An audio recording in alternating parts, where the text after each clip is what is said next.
मैं मंजीत कुमार वर्मा MGHM मारायटा। तो हम लोग पढ़ रहे थे अभी तक माहेश्वर सूत्र और उनसे बनने वाले प्रत्याहार और इन प्रत्याहारों के प्रयोग से हम संधि के विषय में भी, जैसा कि हम जो लगातार वीडियो भेज रहे हैं चाहे वो नए हो या पुराने, उनमें स्वर संधि समाप्त हो गया है। और व्याकरण की, संस्कृत व्याकरण की दृष्टि से देखा जाए तो जूनियर में भी कक्षा 6, 7, 8 और इंटर में भी लगभग व्याकरण वही है। सब में संधि, समास, शब्द रूप, धातु रूप, कारक, विभक्ति, प्रत्यय, उपसर्ग आदि। तो हम क्रमशः, जैसे कि माहेश्वर सूत्र और प्रत्याहार हो गया है, उसके बाद हम स्वर संधि भी पढ़ा दिए थे वीडियो के माध्यम से। अब आता है व्यंजन संधि। हम थोड़ा से व्यंजन संधि में जो मुख्य हैं उनके विषय में देख लेते हैं। व्यंजन संधि। और एक बात और, इस संधि को पढ़ने से पहले हम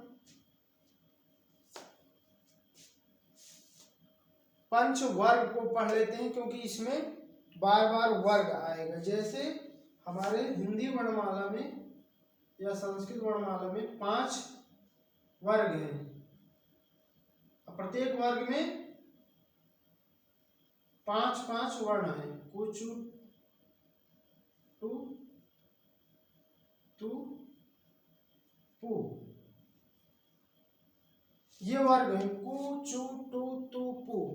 अर्थात कु का मतलब का, खा, गा, घा, अंगा।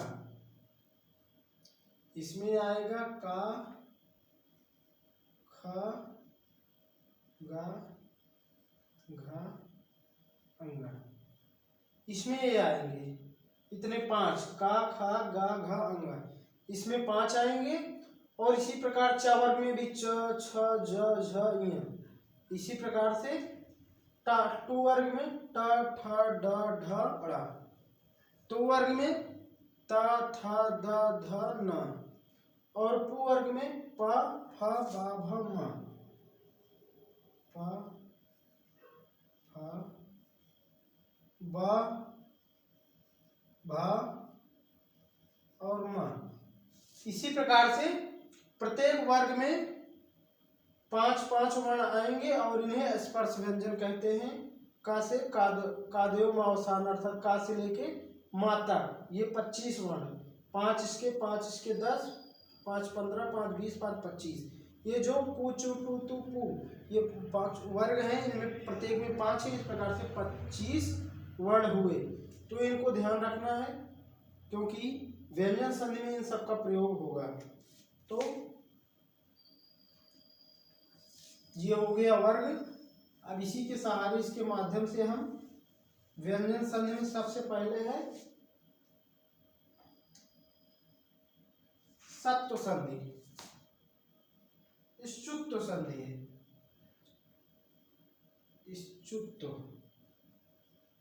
स्तुत्व संधि।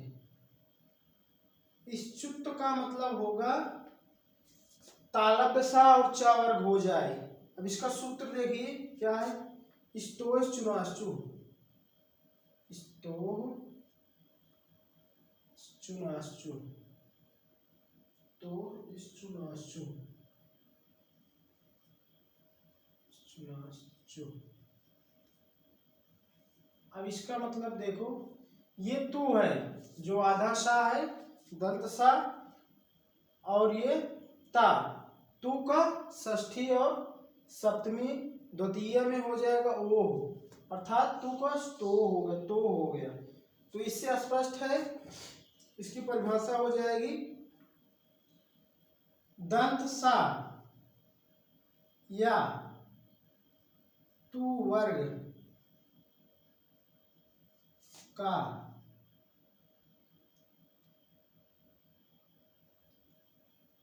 सा, तालव्य सा, तालव्य सा अथवा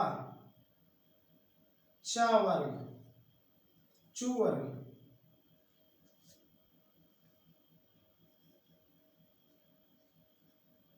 चु वर्ग से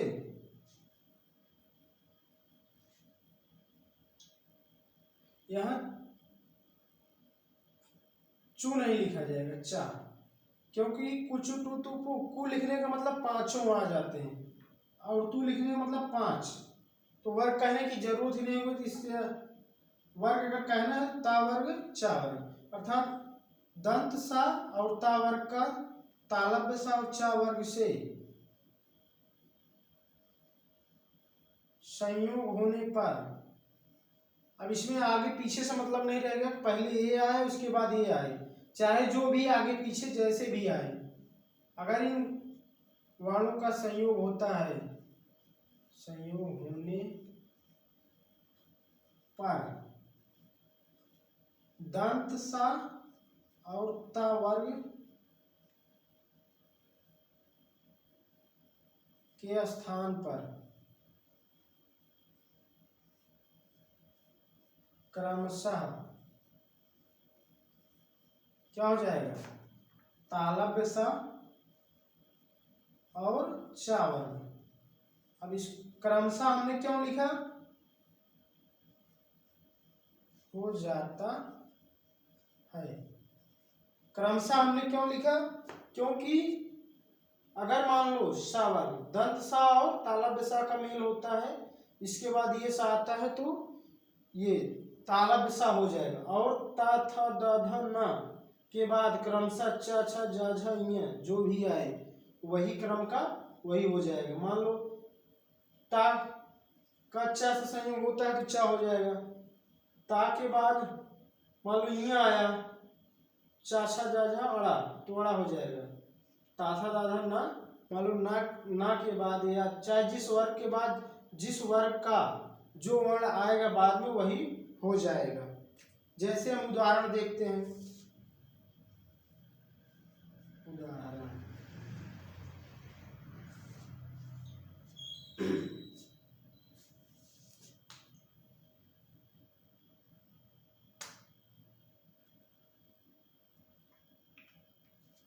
जैसे इसमें है हरिशधन सेते, पहला है हरिशधन धन सेते। अब इसमें साफ साफ दिख रहा है दंत सा और तालव्य का संयोग हुआ है, दंत सा और तालव्य सा हुआ है, तो यहाँ पे बता रहा है किसके स्थान पे, बाद वाला, अर्थात तालव्य सा हो जाएगा, कौन सा, ये बराबर तालव्य सा हो जाएगा, ये हो जाएगा, ये हलंत है सा इसलिए इसके स्थान पे आधा सा होगा,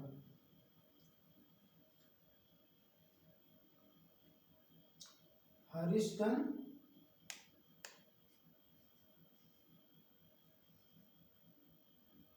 हरीश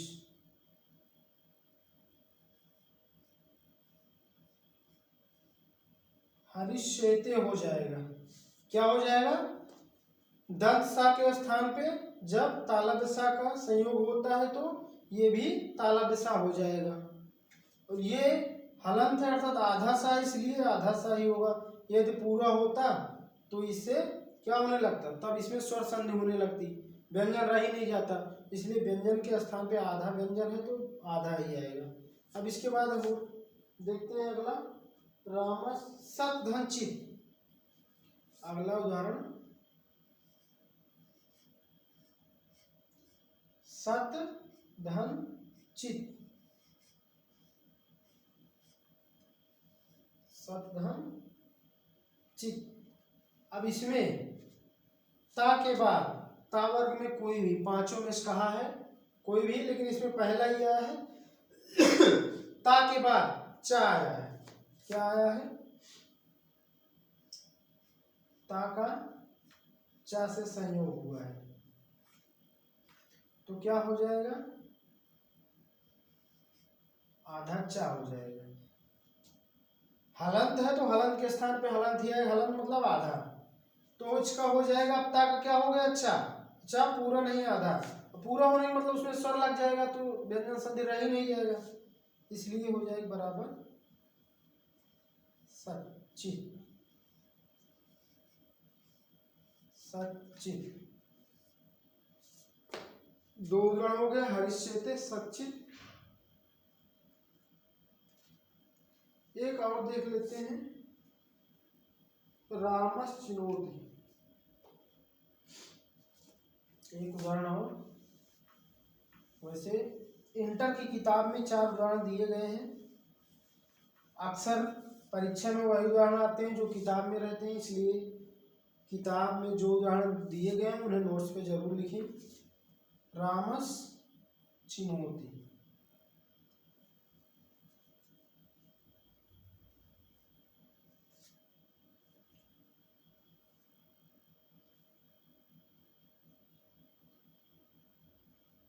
सत्धनजन।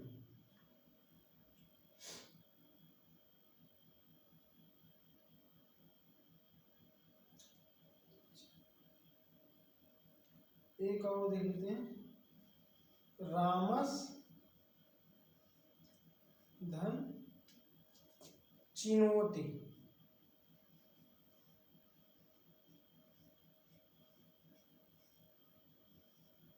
अब इसमें भी दंत सा के बाद चा वर्ग आया है, चा, तो सा और चा का जब संयोग होगा तो इसमें दंत सा हो जाएगा। इसका हो जाएगा रामश्चिनोति। रामश्चिनोति।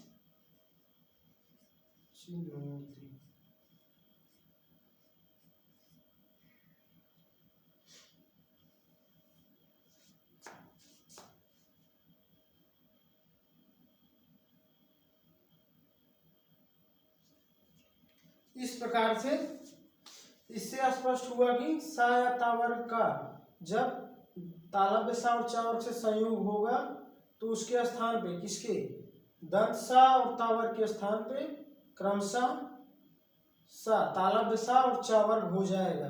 अर्थात जैसे और कुछ उदाहरण हो सकते हैं, जगत धननाथ, जगत धननाथ बराबर जगन्नाथ, क्योंकि ता वर्ग के बाद नहीं, जगन्नाथ नहीं होगा, सज्जन होगा, सतधन जन, च छ ज तीसरा आया है।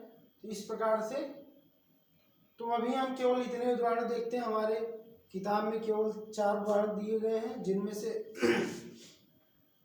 हरिसेते हो गया, रामश्चिनोति हो गया, सतधनचित हो गया, सतधन चयनम एक और है, सच्चयनम हो जाएगा। इस प्रकार से व्यंजन संधि की पहली संधि इष्टुत्व संधि हुई। कल हम इष्टुत्व संधि के विषय में पढ़ेंगे। संधि को समाप्त करने के बाद अभी व्यंजन संधि के बाद विसर्ग संधि पढ़ेंगे। इसके बाद हम थोड़ा से कारक भी देखेंगे, फिर कारक के बाद हम लोग शब्द रूप धातु रूप पे आएंगे। तो सभी छात्रों को धन्यवाद।